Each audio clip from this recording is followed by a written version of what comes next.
Hi everyone, Dredgen here, and today we'll be looking at the updated Royal Kludge RK61 60% mechanical keyboard. So the RK61, if you've never heard of it, is actually a popular choice as an entry-level mechanical keyboard.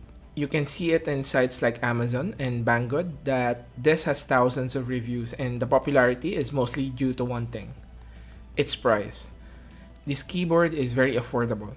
The version that I have is the ice blue version, meaning it is not RGB and has only one backlight color. I got this one for $35 via Shopee, which is an Asian online store. Yes, $35. It is currently available in Banggood for more or less the same price. There is an RGB version that fetches for around $50, but I decided to buy the cheapest one since people who would be buying this will likely be sensitive to price.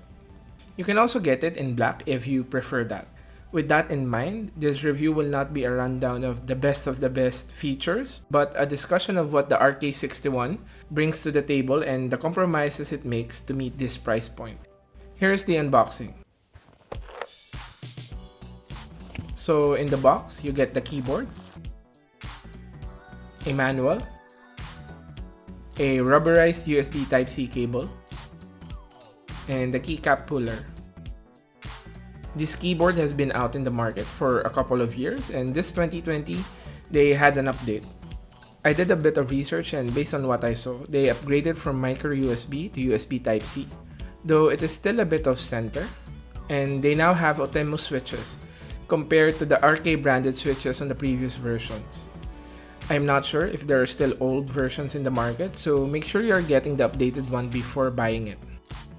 First off, the typing experience. Here's how the boards sound.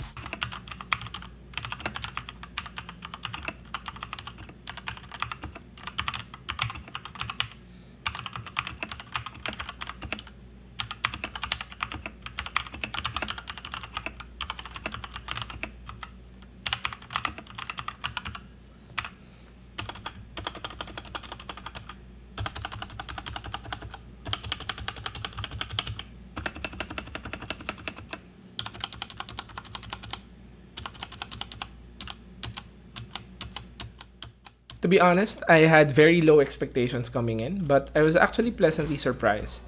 The typing experience was decent. If I take the price into consideration, this is actually great. The switches I picked are Outemu Reds, and they feel a bit heavier compared to Gateron Reds, which I like since I find Gateron Reds to be a little too light for my taste. These have a good weight, and I don't get unintentional presses when resting my fingers on the board. The stabilizers have that metallic rattle that you expect from cheaper boards, but I think it should be easy to fix with some dielectric grease.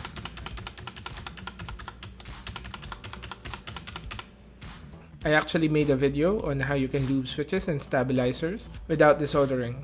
Links will be on the description. I decided not to lube this as I am planning to resell this after doing my review, but lubing it should improve the typing experience. The keycaps feel nice. I had a hard time telling whether these were ABS or PBT, but they are ABS double shot, so this will get shiny over time. They have the usual slit on the legends where there will be an enclosed shape, which is very common for keycaps at this price point.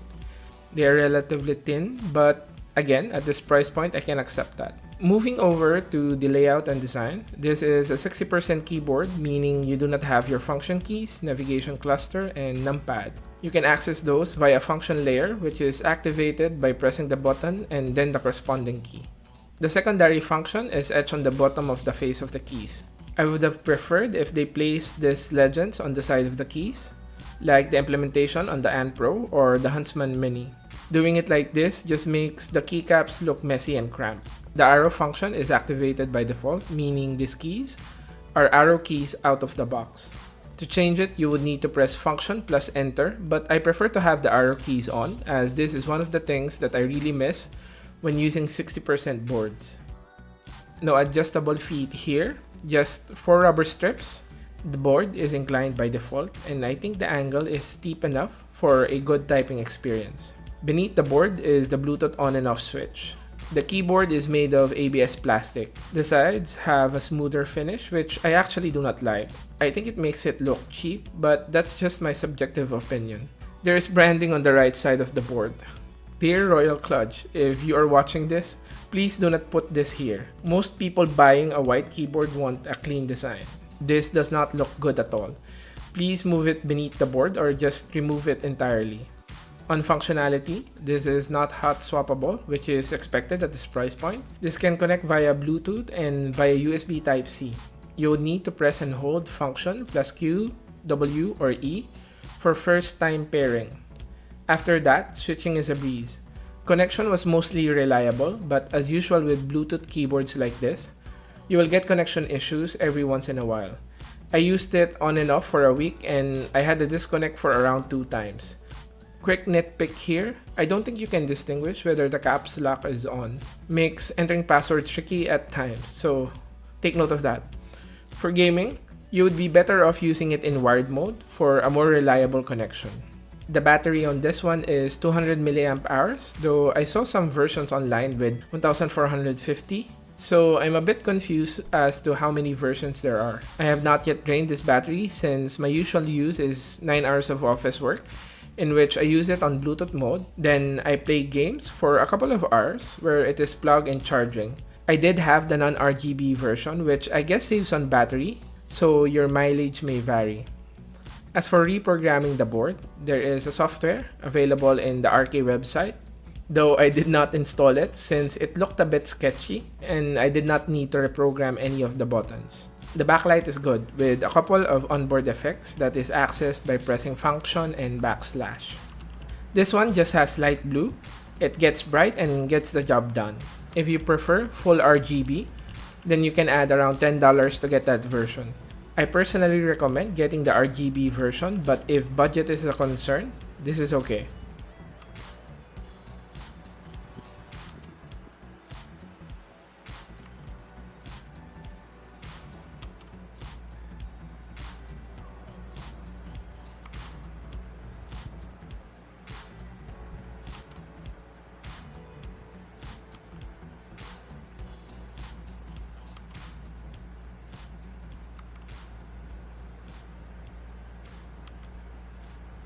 Build quality is actually good. Very little flex all around, even in the middle of the board. Again, I used this only for a week, so I won't be able to comment on long-term durability. I checked the online customer reviews and they seem to be relatively positive. As for the competition, the closest I saw was the Redragon K530, though that is a bit more expensive. I have not tried that board, so do a bit of research before buying that. Now, if you have a bit more cash to spare, the question is, should you add $30 to $40 more and get the Anpro 2 or the Ducky 1.2 Mini? My personal answer is yes. You will have a better typing experience, build quality, and overall a better looking board for that price.